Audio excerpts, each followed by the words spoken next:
brother. All We're right. gonna have fun. All right, I'm with you. Welcome to 100 Yards of Football. Today we got our college football history. It's the 1979 Florida State Seminoles. And they came out of nowhere to become one of the top programs in college football. And this gentleman, he started it. See, I don't want to hear nothing about Deion Sanders, Terrell Buckley, Danny Cannell, Chris Winkie. It started with this young man right here from Delray Beach, Florida. And the other gentleman that took this football program from an independent to national providence. So if you like the video today, please comment and share it. I'm your host, Vincent Turner. And joining me is the legend himself, Bobby Butler. First round pick of the Atlanta Falcons in the 1981 draft. And a 12-year vet and two-time All-American at Florida State. And before I get started, you go through your life, and it's different parts of your life, and especially when you follow this great game of college football. And back in 1979, I was a 19-year-old sophomore at the University of Arkansas. And Arkansas was real tough in the Southwest Conference at that time. Baylor was the team, SMU, Texas, Houston. That thing was going hot in the state of Texas. Mike Singletary, Eric Dickerson, oh my God, Russell Carter, Harvey Armstrong. And plus, me being from Memphis, I knew a little bit about the Florida State program because Memphis State used to play them. But the only players I knew at that time as a 19-year-old sophomore going to Arkansas was just Fred Belifikoff and a receiver by the name of Ron Sellers. Ron Sellers, that's right. Other than that, I didn't know nothing about Florida State because my focus, I grew up in NCAA country. Then I went to school in Southwest Conference country. And back in 79, it was special that year. I was a little punk. Thought I had it going on. I was listening to some songs back in the day because music was good. Bad Girls by Donna Summers. The Freak by Chic. Ring My Bell by my homegirl from the 901. Anita Ward. Then a little rock. Bad Company, Rock and Roll Fantasy. But man, going into the 79 season, Arkansas was like ranked number 6 in the country. They played Texas on Labor Day weekend, a Texas team that was number 1. And then you're looking at, that was 1980, excuse me, getting ahead of myself. But then you look at 1979 and you look at the preseason All-American teams. You had Junior Miller, Hugh Green, Charles White, Billy Sims, who had coming off winning the Heisman, Brad Buddy, Mike Singletary, Roland James that played at Tennessee, Kenny Easley, Bruce Clark. But I didn't hear nothing about Florida State. Then what happened was, God is my witness. When I started taking a look at this team that year, that's when they beat the Arizona State team in Tampa, Florida. And I know that Arizona State team had Gerald Riggs, had a linebacker that was athletic named Vernon Maxwell. Then they had a quarterback that ended up playing pretty good for the Pittsburgh Steelers and Mark Malone. First round pick. That's when I knew, hey, man, and they beat them pretty handily.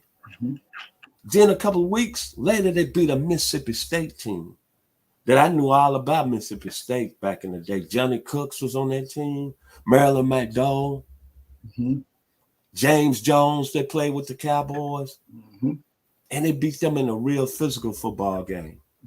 But when I really knew this team was serious, Saturday afternoon, some way, somehow, they got LSU to change that game from a night game to day game. Must-see TV, the only game on national television that day. That Saturday, I went to the gym, played a little basketball. Came back with 2 of my good friends, Victor Moss, who's from Magnolia, Arkansas. Love him to this day. He lives within Scottsdale, Arizona. Another friend of mine is Larry Cooper. And we sat down and we watched Florida State and LSU. And I knew about LSU because they had David Woodley, Steve Isminger, Carlos Carson, Pokey God John, Mm-hmm. James Brett, Albert Richardson, Willie Teal. Yes, sir. And I didn't know nothing about this Florida State team. Mhm. But after that game, there's some names came up that I took some very serious looking at. Mm-hmm. The gentleman in front of me, Average Johanna, Mm-hmm. Ken Lanier, That's right. Ron Simmons, Mm-hmm. Reggie Herring. They won that football game, and everything changed for the Florida State program. Mm-hmm. So, brother, Mm-hmm. Mr. Bobby Butler, Mm-hmm. my questions, just follow me today here on 100 Yards Football. We should have been done this a long time ago. You've been with us too. Coming into the 79 season, man, how good did, and be honest, Right. how good did you think y'all really could be coming into that season? Well, Vincent, we knew we were going to be good. So when you think about this team, right, this was a great year for us. Everybody noticed us for the first time, but we noticed ourselves 2 years before that. As freshmen, with the senior laden team, my class was recruited. We came in and went 10-2, beat some good teams. Went up to Syracuse and beat them in the old outdoor stadium. Looked like the Roman Coliseum, by the way. And so we were 10-2, won the Tangerine Bowl against a good Texas Tech team. Then my sophomore year, when all those seniors on defense graduated, then me as a sophomore, Monk Bonner started as a sophomore, Keith Jones as a sophomore, Reggie Herring, Paul Porowski's as sophomores, got in the starting lineup. And for the next 3 seasons, we were starters. We played together. So we went 8-3 our second year, basically with a new group of guys. All right. So you go 8-3 and you play some good teams. We lost to a Houston team, came to Tallahassee, beat us. They were a pretty good team. We lost to a Pittsburgh team up in Pitt, who had a great team. We lost the other game to Mississippi State that year. And on top of that, we had young guys, but we were injured that year. I played about 5 games that season. Didn't get a chance to play against Marty McDowell, Mississippi State that year, and they ripped us up in Starkville. So we come into the 1979 season, and we were ready to play. There's no doubt about it. We had belief that we can do it. And so, we play Southern Miss every year. We open with Southern Miss. It's a great game, a seesaw game. And at the end of the game, our great punt returner returned the punt for a touchdown. I think about 5 minutes left on the clock, and we won the game. And so we kept building week in and week out. And like you said, the second game of the year, we go and play our Arizona State team in Tampa, Florida, at a neutral site. Mark Malone, starting quarterback, Gerald Riggs, and y'all know Gerald Riggs, you Atlanta people around here, y'all know he was a hoss, right? And so, we beat them pretty good. I think we beat them like 31-3. So, as you start to build week by week and you start to see your success, you start to believe, hey, look, we can do something on a national scale this year, right? So then the third game, we play a Miami team. Miami is always, one of our rivalries, but they were not a great team, but they had great players because Jim Kelly was the starting quarterback that year. And I think we beat them like 40-23 in Tallahassee. And then we played a Virginia Tech team and we beat them. And then next thing you know, we played Louisville. And then we come back to the Mississippi State team, which was a great football team, by the way. They probably had about 8 to 10 NFL players on that team. Marty McDowell was one of the top 3 receivers in the country. But, the year before, a lot of us was out. So I wasn't in the game against Mississippi State the year before.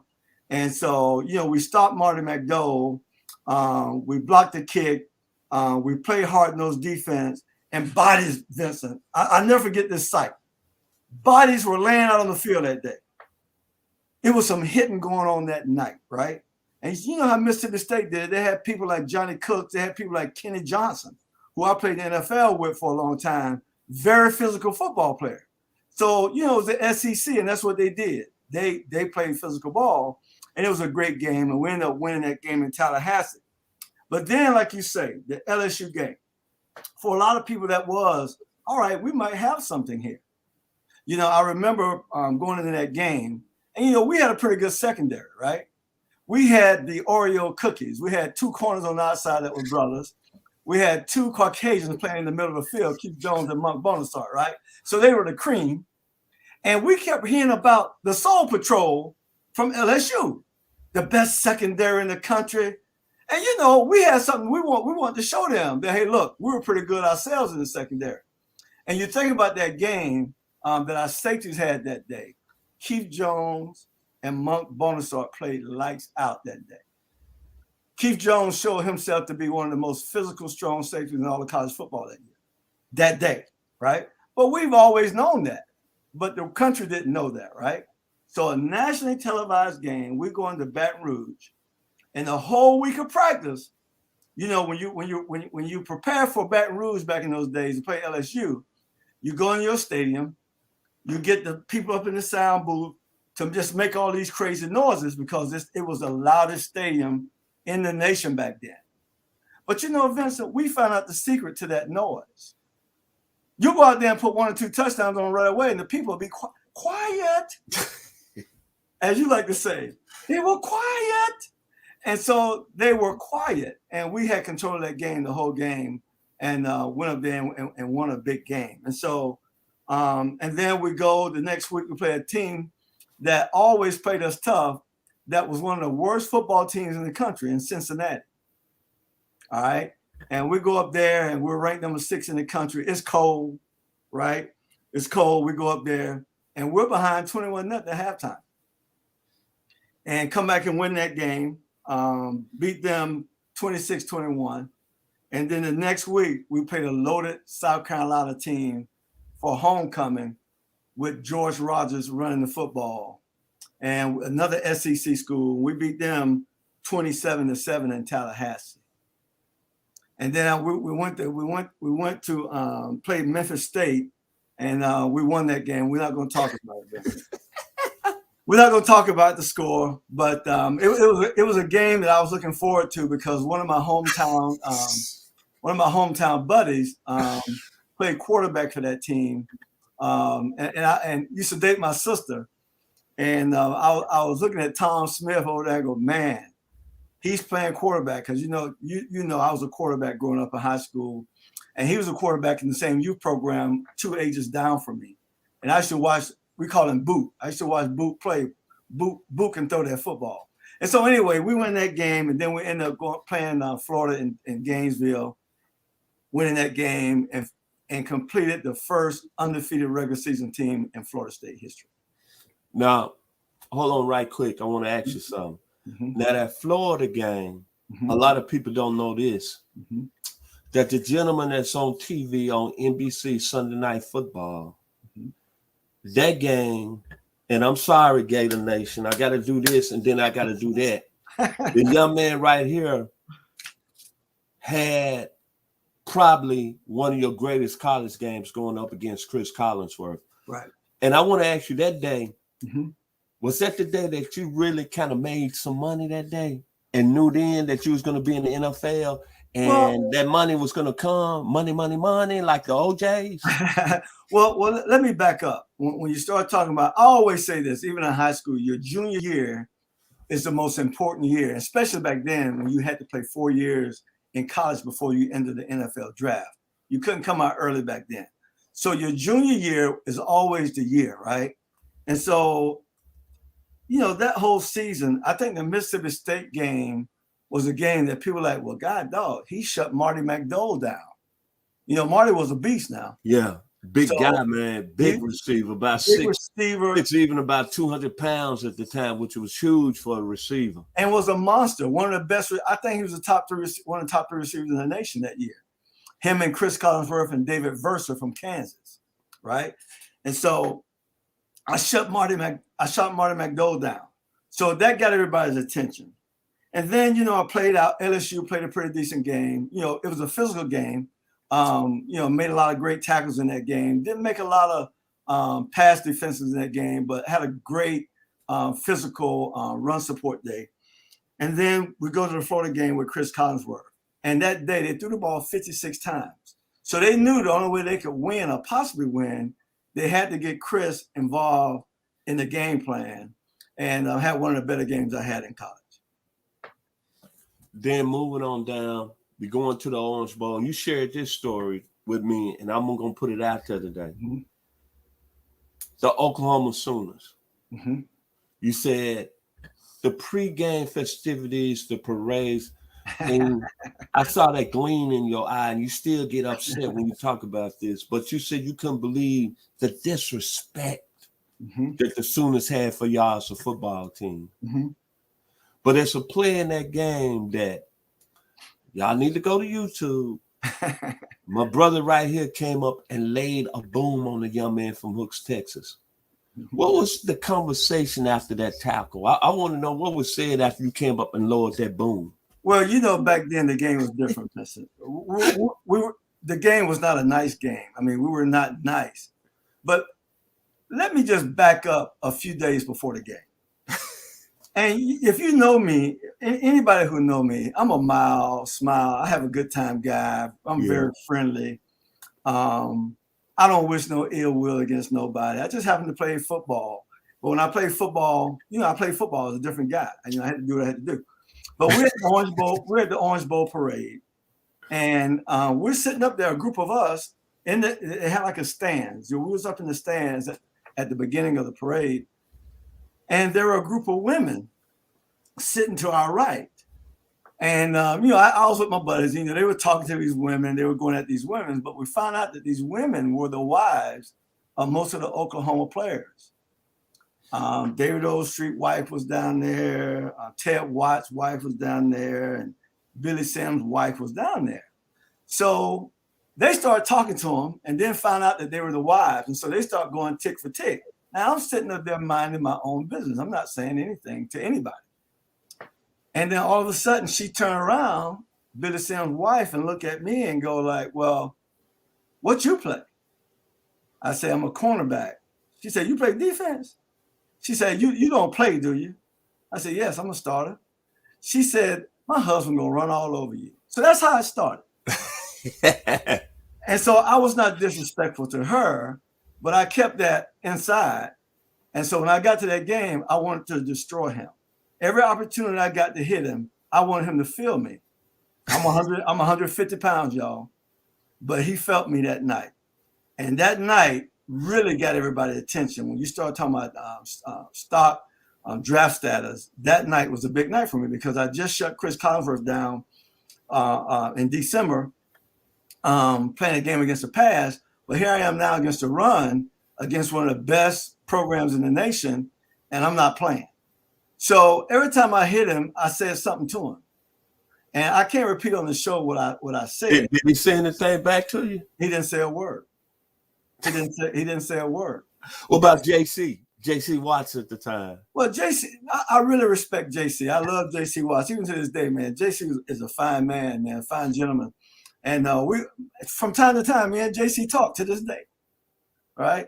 And so I really respect him, and fine Christian man. And he's been in politics his whole life, and he's a guy that's just trying to help every community do better. And so I really respect him. But JC Watts destroyed us my junior and senior year in the Orange Bowl. If it wasn't for him, they wouldn't have won neither one of those games. Okay, after the season ended and looking back on the 79 season, it's always that 1 year that kind of defines a football program over a course of time. And I'm going to tell you, I watched the Orange Bowl, and y'all really dominated the game real early. It was just a couple of plays in that football game that changed the game. Right. But I came away after that 79 season knowing what Tallahassee was, knowing Florida State, knowing Bobby Butler, knowing Average Joe Hunter, knowing Reggie Hammond. I said, oh, man, this program got a chance to be special. And I want people to understand that how special this gentleman is in front of me today. When you meet a lot of people out there on the street, or you're in a sports bar, even in the church, or even just meeting people in the mall, the first game I talked to a gentleman about Florida State, he wants to bring up Charlie Ward, the Deion Sanders eras, Danny Cannell, Chris Winkie, Snoop Menace. Mm-hmm. But the thing I think people need to understand today, and I hope that I bring on the forefront, is that, man, this team right here, the 79 team, is really why Florida State is where they at today. And I'm going to tell you what's so special about your program, Bobby, your school. Mm-hmm. See, Florida State had no traditional football proudness. Mm-hmm. They wasn't known as being known. When the most famous thing came out of Florida State was Burt Reynolds attending the school. Mm-hmm. And back in the late 70s, the programs that you talked about was the SCs, the Ohio States, right, the Alabamas, the Tennessee. Florida State wasn't nowhere on the map. Nowhere on the map. But after this team here, and I'm going to go a step further. Not only did y'all change the landscape of football on the college level, but y'all changed the landscape of high school football in the state of Florida. Absolutely. And the University of Miami's program, South Florida, where they at today, Central Florida. This team in this season right here did so much for college football. And I mean, even the state of Florida wasn't even renowned as a football state. That's right. But after this team came through 79 and played in the Orange Bowl, hey, man, it was all the way live, like Lakeside, brother. Right. And another thing that I want people to understand today is that what's so special, and what I'm talking about with you about your 79 team, y'all were independent. Yes. So for teams of status, I'm gonna let you tell the truth. Y'all had to go to their place. Absolutely. And had to have the offering played out in bed. Oh, absolutely. But see, that was a part of Coach Bowden's vision, right? When he came in, Vincent, he coached guys like, you look at this picture, you see number 12 and number 15. Those guys were really a year apart. They played high school ball together. Wally Wood, number 12, Jimmy Jordan, number 15. They were our quarterbacks. Nobody has ever had a two quarterback system like Florida State in that time, where if one guy's having an off game, the other guy came in and went to another level. And so, and neither one of them was the true starter. He would start one depending on who we played. So you couldn't say that Jimmy Jordan was a starter. Some weeks he didn't start. You couldn't say Wally Wood. So they played, and as much as they had a desire to be the starter, because I talked to them about it, they were willing to sacrifice that for the team. And so you can't say no more than that. You never knew what a strong desire they had to be the guy. But because we were so successful at what we did as a team, they bought into that. And so that helped us. And so you look at those guys right there, a lot of these guys were not recruited by Coach Bowden. He inherited those guys. Every one of those guys on the front row were 1 year ahead of me. That's Mark Lyles, number 48, 6'4", 230-pound fullback. All right. That's my roommate, Walter Carter, number 76, from Richmond, Virginia. He went there because the food was so good. Oh, he'll tell you that. He went there. You look at Mike Good, number 69, an offensive guard. This guy, number 19, I had him on the show a couple of weeks ago, Kurt Unglaub, receiver. And you look at him, you say, oh, he can't run. He catch everything that come close to him in the vicinity. But he did something at Florida State no receiver's ever done. He had 2 catches his freshman year for over 90 yards, took 192 and took 196 as a true freshman. And so at number 80, that's Dr. Warren right there. He's a defensive end. And from Titusville, played high school ball with Chris Collinsworth and Reggie Herring.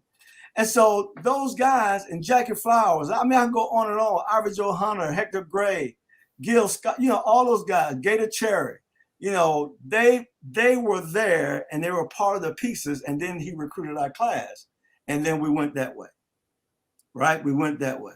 And then after they left, Rick Stockstill came in at the quarterback position and did a pretty good job. And that was the year I really thought that we had the best team in the country. My senior year, we went to Nebraska. We went to we played Pitt and Tallahassee and beat those teams back-to-back weeks and was number 2 at the end of the season, but didn't get a chance to play Georgia for the title, right? So that was the beginning of Florida State, and it was good times. That foundation part was good. And I tell you what, I enjoyed being a part of it, because when I tell my Florida State story to anybody, I let them know that, hey, look, I can't really tell you why I went there. But when I met that man sitting in the middle, Coach Bobby Butler, it was something special about him. I didn't go to a game. I didn't get invited or get pulled into the hoopla. I never heard his pregame speech, Vincent. I never got a chance to hang out with the other recruits coming in. When I went there, there was no school in session. Just me and my parents went and met that man in his office. And when I came out of the room, I turned to my mom. I'm playing for that guy right there. I knew immediately. See, and so even with my boys, when they were recruited, I told them, I said, look, when you go and meet the guy you're supposed to play for, your heart should tell you something. Forget all the hoopla. What is your heart saying? And so my heart jumped, man, when he was recruiting me, and I knew immediately that I wanted to play football for him. And the rest is history. Man, we could talk about the 79 season for the next 2 or 3 hours, Yeah, reminisce absolutely. plays, team stats. But I want you to end today's video and just tell the people out there, and really to the nation here on 100 Yards Football, what is one thing you can take back from that 1979 season that still sticks in your heart? I tell you what, you have to play one game at a time. It's one game at a time. And then as far as a unit, see, if you're not on one accord as a team, which means if everybody from players and coaching staff don't buy in, you're not gonna be good. You're not gonna make it. Because let's be honest, Vincent. Every college team in America got great football players, right? They got them. But you got to be able to put it together, and everybody got to come together. And the assistant coaching staff that Coach Bowden put together, let me tell you something. They were no joke. They pushed us hard. They had their knee in our back. And one thing I can tell you, they never treated the stars any different than the walk-ons. We were all getting pushed in the back. And so what it did for us collectively, it brought us together. It united our brotherhood. You know, it united us. And so we would do anything for one another, even to this day. It's such a privilege to have played with these guys. And when I see them, man, it is nothing like, I mean, it's just like we're back in 1979. It was a special time. We built our program, the foundation, on this group at Florida State. And we got to get back to that. We got to get back to that because we got to unite and we got to get on one accord, right? And that's even, and it was a different era for the alumni because they were not used to winning. So if you win 8 games, boy, they happy. Nowadays, they don't win 8, they lose, they don't win 9, they don't win 10, they don't win a national championship, and everybody's talking, the alumni. You know, they think every team should win a national title. But a program has to be built. And that was the foundation. And so they can get it back. They just got to come together. Everybody's just got to come together and unite. Well, if you liked the video today, please come in and share it. We went back in history time and talked about the 1979 Florida State Noles, who set the tone for what a program is at today. It started with these young men, and it started with this young man right here out of Delray Beach, Florida. What really sticks in my mind is that they were an independent school. Back then, think about that and register why I think about that. They were an independent school. No conference, nothing. And they came out of nowhere and put it there on a national level. So my final words is I got this gentleman, Mr. Bobby Butler. I got to go with a band that he knew I loved to death, Lakeside. 1979, I got no bail, girl. You got to pull my strings. Yes, sir. Florida State pulled a lot of strings in 1979 with this young man starting at cornerback, Mr. Bobby Butler. So, Bobby, take us home today and tell us your final words about the Florida State Seminoles in 1979. Take us home. I'm Vincent Turner, 100 Yards of Football. Take us home today, brother, because you deserve it. Well, you know, it's just like you say, we were pulling some strings, Lakeside. Matter of fact, when you mentioned that tune, brother, I went back to the Spinning Dicks. It's a nightclub we used to dance in. We were pulling my string. It was all the way live, and it was from 9 to 5, Lakeside. So, hey, listen, guys. Hey, man, I love Florida State football. Y'all know I do. Everybody who know me, y'all know how much I love my program. One of the most treasured programs in the history of this country. Started out nowhere, but due to the leadership of Coach Bobby Butler, we built it. We made it strong for 38 straight years. This man had only one losing season. All right, but the years that he coached in Tallahassee. And so it was nothing built better than that. 14 years straight, we finished in the top 5. 14 years straight. That hasn't even been done by the great Alabama. And like Vincent said, we were independent. We went into everybody's backyard. We went to Michigan. We went to Ohio State. We went to LSU. We went to Nebraska. We went everywhere. And what we did when we got there, we won. And we won. The next thing we found out, we had people from those areas coming to Florida State to play football in the next year or two. So we built the program that way. And I'm so thankful to be a part of it.